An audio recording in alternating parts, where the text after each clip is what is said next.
Você já teve uma experiência transformadora na sua vida?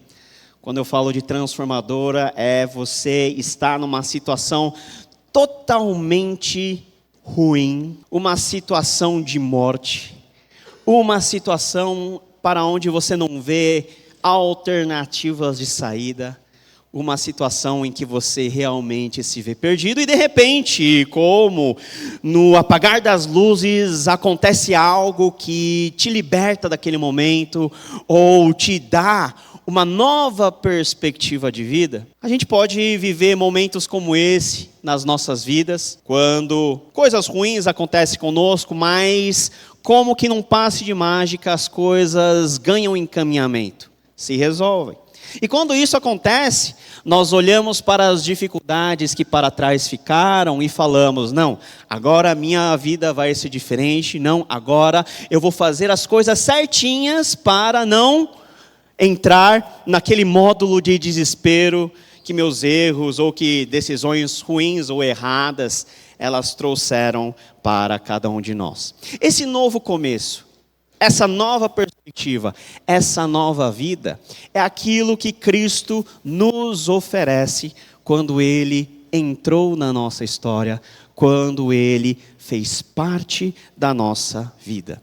Nós estamos aí numa sequência de reflexões na carta do apóstolo Paulo aos Colossenses, e essa carta é uma carta muito importante, porque ela nos coloca foco. Ela faz com que as nossas atenções elas fiquem totalmente voltadas para quem é Jesus, o que Ele fez para cada um de nós e como nós devemos nos relacionar com Ele. Nós vimos que esse Jesus é a imagem do Deus invisível. Ele se fez carne para que por meio da sua face nós pudéssemos contemplar a face do Deus Pai. Ele também é a revelação do grande mistério que outrora estava cerrado, fechado para os nossos antepassados, mas que com a sua vinda Ele abriu a cortina, desvelou o mistério e revelou para nós o caminho da salvação.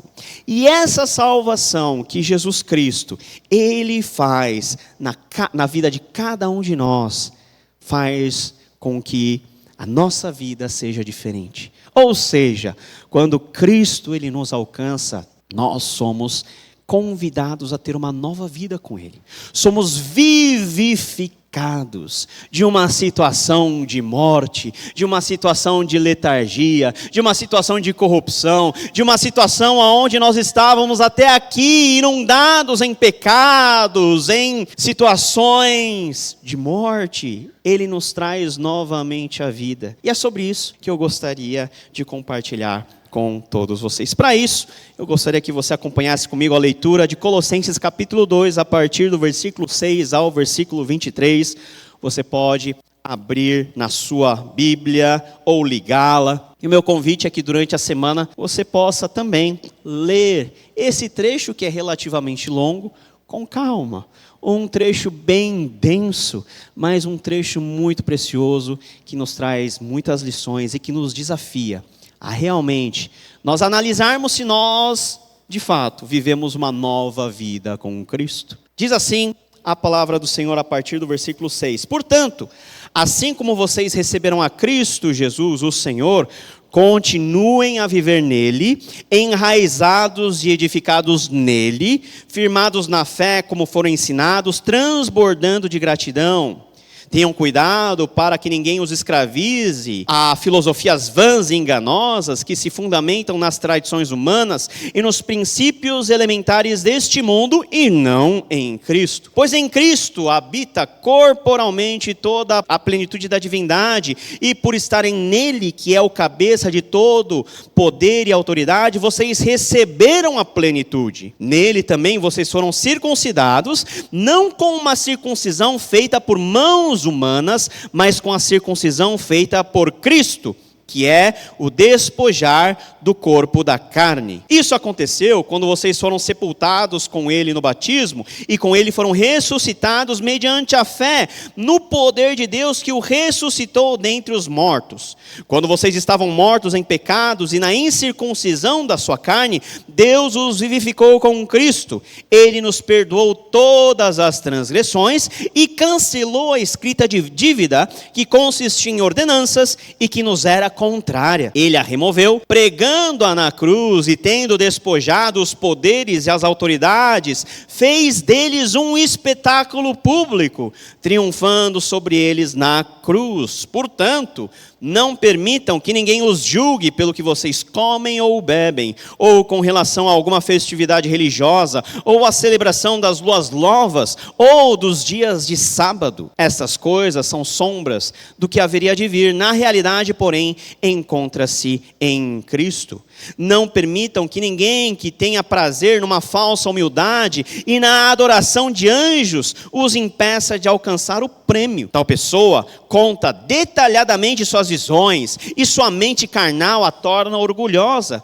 Trata-se de alguém que não está unido à cabeça, a partir da qual todo o corpo, sustentado e unido por seus ligamentos e juntas, efetua o crescimento dado por Deus. Já que vocês morreram com Cristo para os princípios elementares deste mundo, porque, como se ainda pertencessem a Ele, vocês se submetem a regras. Não manuseie, não prove, não toque. Todas essas coisas estão destinadas a perecer pelo uso, pois se baseiam em mandamentos e ensinos humanos. Essas regras têm, de fato, a aparência de sabedoria com sua pretensa religiosidade, falsa humildade e severidade com o corpo, mas não tem valor algum para refrear os impulsos da carne.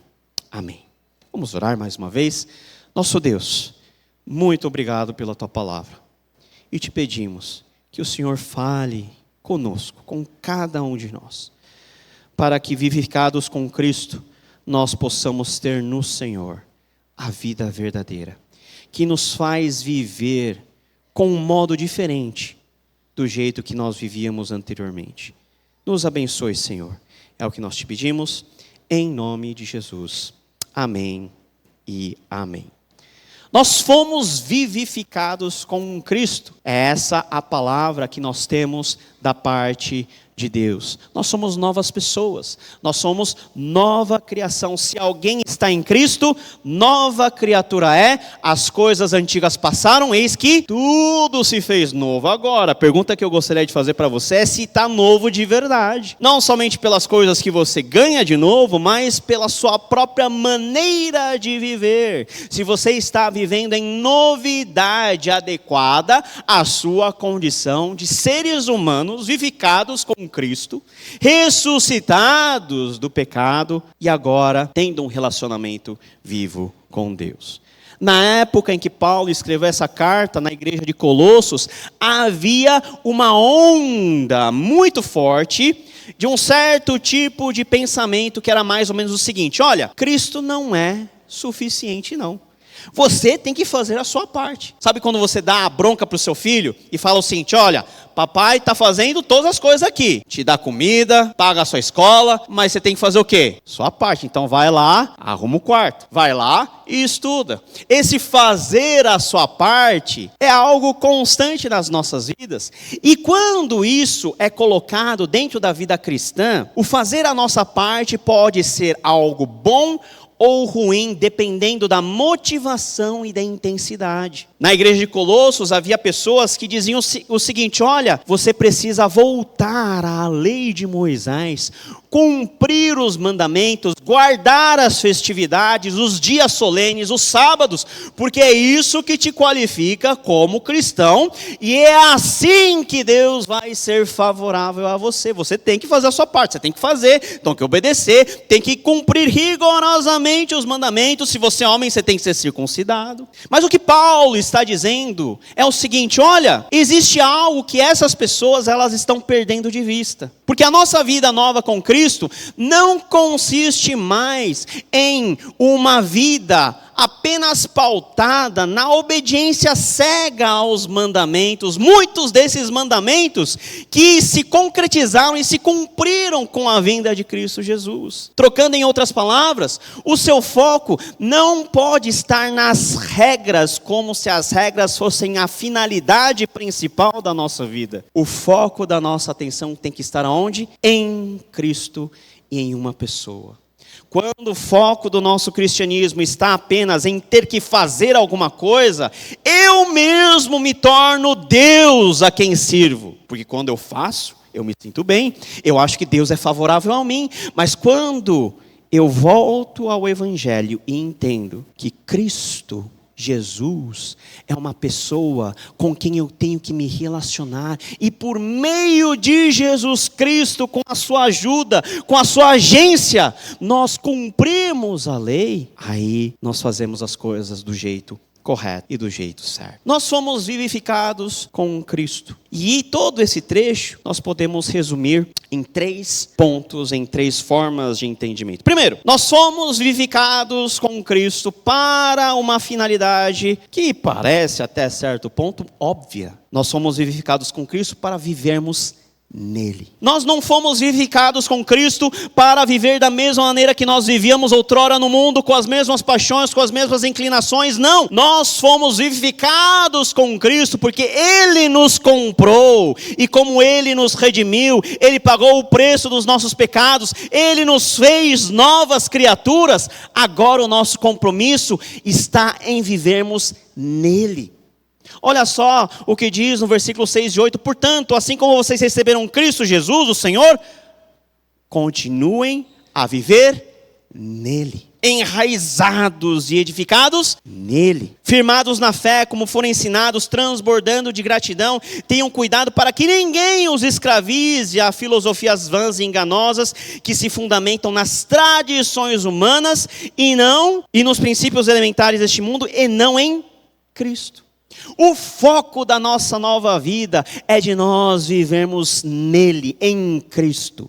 Viver em Cristo significa viver dentro do âmbito de Cristo Jesus, obedecendo a sua palavra, tendo relacionamento com Ele. A nossa inclinação como pecadores que somos é de nós inventarmos as nossas regras para darmos uma ajudinha a Deus. Deus precisa de mais coisas, não pode ser só isso. Sabe aquele negócio quando a esmola é demais, o quê? Que acontece? O santo desconfia. Mas será que realmente a vida cristã é só crer em Jesus Cristo? Eu criei e agora eu vou para o céu, e eu criei agora tenho a vida eterna. É só me relacionar com Jesus todos os dias? Não pode ser só isso. Eu vou dar uma ajuda para Deus. Então eu vou criar o quê? As minhas próprias tradições. Não, agora eu vou jejuar 2 vezes por semana. Porque se eu não fizer isso, eu não vou me sentir quites com Deus. Não, agora eu vou dar uma oferta volumosa. Amém, a igreja agradece. Mas qual a motivação que você tem para fazer isso? É para você se sentir alguém importante, aceitável diante de Deus? Será que nós não estamos cegados por aquilo que nós temos que fazer, ao invés de termos o nosso olhar voltado para aquele com quem nós temos que nos relacionar? Jesus Cristo. Jesus Cristo é a pessoa mais importante da minha vida, deve ser da sua vida, tem que ser da nossa igreja. Jesus Cristo. Continuem a viver nele. Toda a nossa vida converge a partir de Cristo e volta para Ele. Todas as nossas motivações devem ser, todas elas julgadas e discernidas na perspectiva de Cristo. Até as refeições que nós servimos em casa, nós fazemos para a glória de Deus. O trabalho que nós fazemos secularmente, nós fazemos para a glória de Jesus Cristo e para o engrandecimento do seu nome. Vivemos nele, porque foi para isso que Jesus nos tornou a vida, para que nele nós possamos viver essa nova vida. Fomos vivificados com Cristo também para vivermos esse novo padrão, essa nova existência, essa nova vida. Versículo 9 e 10. Pois em Cristo habita corporalmente toda a plenitude da divindade, e por estarem nele, que é o cabeça de todo poder e autoridade, vocês receberam o quê? A plenitude. Paulo vai dizer na sua abertura da carta lá em Efésios que nós, em Cristo Jesus, já fomos abençoados com todas as bênçãos nas regiões celestiais. Se Jesus falar hoje para cada um de nós, eu não vou te dar mais nada até o fim da sua vida, para mim tá bom, porque Ele já deu tudo que nós precisamos. Ele já deu a salvação, a vida eterna. Ele já nos fez novas criaturas para vivermos uma nova vida. Veja que está conectado. Eu só posso viver uma nova vida na medida em que eu estou em Cristo. Vocês receberam a plenitude. No mundo, tudo que nós temos é incompleto. Eu vou pegar esse pão e comer, mas eu vou passar fome. Por quê? Porque esse alimento não é um alimento pleno. Mas Jesus é o pão vivo que desce do céu. E se nós dele comermos, nunca mais teremos fome. Fome existencial. Nós podemos beber esse copo de água, termos sede, mas a água que é o próprio Cristo, quando dele vivemos, nunca mais voltaremos a ter sede. Em Cristo Jesus vocês foram circuncidados, não com uma circuncisão feita por mãos humanas, mas com a circuncisão feita por Cristo, que é o despojar do corpo da carne. Outrora, os judeus, aqueles que dentro da igreja falavam que você tinha que obedecer à lei, falavam para os cristãos o seguinte: olha, cristãos, não basta você crer em Cristo, você tem que se submeter à lei, então você tem que ser circuncidado. Eles não entenderam que em Cristo a lei da circuncisão caducou. Sabe por quê? Porque até que Cristo viesse, a circuncisão era uma marca física para mostrar que você pertence ao povo de Deus. A partir de Cristo, essa marca não é mais feita na carne, mas ela é feita e operada onde? No coração. Não mais somente para os homens, mas todos, homens e mulheres que se entregam a Deus, são por Deus circuncidados no coração. Aquilo que Deus já fez no nosso coração indica a nossa nova vida. Isso aconteceu quando vocês foram sepultados com Ele no batismo. Por isso que para nós, reformados, o batismo é a nova circuncisão, porque demonstra aquilo que Deus já fez e operou em nós, por meio de Cristo. Com Ele nós somos ressuscitados mediante a fé no poder de Deus, que o ressuscitou dentre os mortos. Olha só, fomos ressuscitados. Nós já temos esse privilégio em nossas vidas. Por quê? Porque nós somos novas criaturas. Quando vocês estavam mortos em pecados e na incircuncisão da sua carne, o que Deus fez? Deus os vivificou em Cristo. Essa nova vida não é mais permeada pelos nossos pecados. Antes nós vivíamos dominados pela culpa, pelos nossos erros, pelas nossas limitações, mas todas elas foram por Cristo perdoadas, lavadas. Nós somos restaurados. Ele nos perdoou de todas as transgressões e cancelou a escrita de dívida que consistia em ordenanças e que nos era contrária. Paulo vai nos dizer que a lei de Deus é boa, mas a lei ela tem um problema. Ela aponta para o nosso pecado. Ela é a dívida contra nós. E o que Jesus fez? Na cruz do Calvário, Jesus rasgou a promissória, a dívida que você tinha com Deus. Tudo foi liquidado, saldado, para que você pudesse viver uma nova vida. E por que nós retrocedemos a um viver antigo pautado em regras? Porque as regras se tornam a nossa obsessão. Eu posso ou não posso fazer isso? Lógico que as regras e a lei de Deus, elas são perfeitas e elas têm o seu valor, nós precisamos viver em obediência. Mas o que nós não podemos fazer é pensar que ao obedecer, eu me qualifico diante de Deus para receber algo dele. Essa nova vida que nós temos em Cristo Jesus, ela faz com que o nosso relacionamento com Ele seja pessoal e não seja um relacionamento pragmático. Não seja um toma lá da cá, mas que seja algo vivo, como nova vida que nós temos. Para que possamos viver também a realidade do Evangelho. Fomos vivificados com Cristo para vivermos o evangelho. Portanto, não permitam que ninguém os julgue pelo que vocês comem ou bebem, ou com relação a alguma festividade religiosa, ou a celebração das luas novas, ou dos dias de sábado, porque essas coisas são sombras do que haveria de vir. A realidade, porém, encontra-se em Cristo. Nós hoje, meus irmãos, hoje, na data de hoje, nós temos um privilégio que todos os nossos antepassados antes de Cristo sonharam alcançar, que é lidar com a realidade e não com algo provisório. No Antigo Testamento tudo era provisório, tudo era sombra. Por isso que guardar os dias era importante, porque o ato de guardar a lei, guardar os dias, as festividades, apontava, era um sinalizador para aquilo que um dia viria. Nós já temos essa realidade. E por isso, muito daquilo que nós temos no Antigo Testamento, por ter sido cumprido em Cristo Jesus, não mais é foco de atenção dos cristãos, no sentido de nós vivermos de acordo com regras e preceitos que são da antiga aliança. Hoje,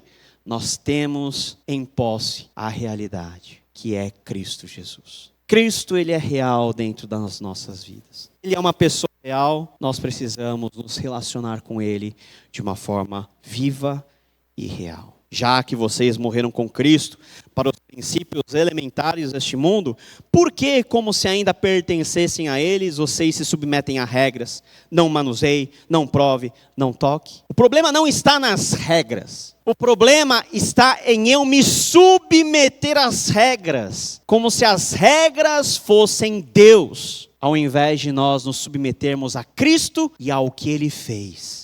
Quando nós retrocedemos para a lei, é como se nós estivéssemos costurando o véu que um dia foi rasgado por Jesus Cristo. É como se nós estivéssemos retrocedendo para uma realidade do Antigo Testamento onde tudo era nebuloso, deixando a realidade gloriosa de Cristo Jesus diante de nós. Todas essas coisas estão destinadas a perecer pelo uso, pois se baseiam em mandamentos e ensinos humanos. O convite como novas criaturas, como aqueles que vivem a nova vida, não é mais viver uma vida legalista, pautada e dominada pela observância ou não de regras, de forma cega, de forma irracional. O nosso convite é de nós crermos no Evangelho, confiarmos naquilo que Jesus fez por nós, e firmados na fé, vivermos essa nova vida em liberdade, na verdadeira liberdade que Jesus nos viveu para viver, em amor, em obediência. O que Deus quer fazer em nós e por meio de nós? Eu quero trazer aqui uma citação do Tim Keller que faz muito bem a divisão entre o que é viver uma vida velha e uma vida nova. E faça aí o seu diagnóstico hoje, se você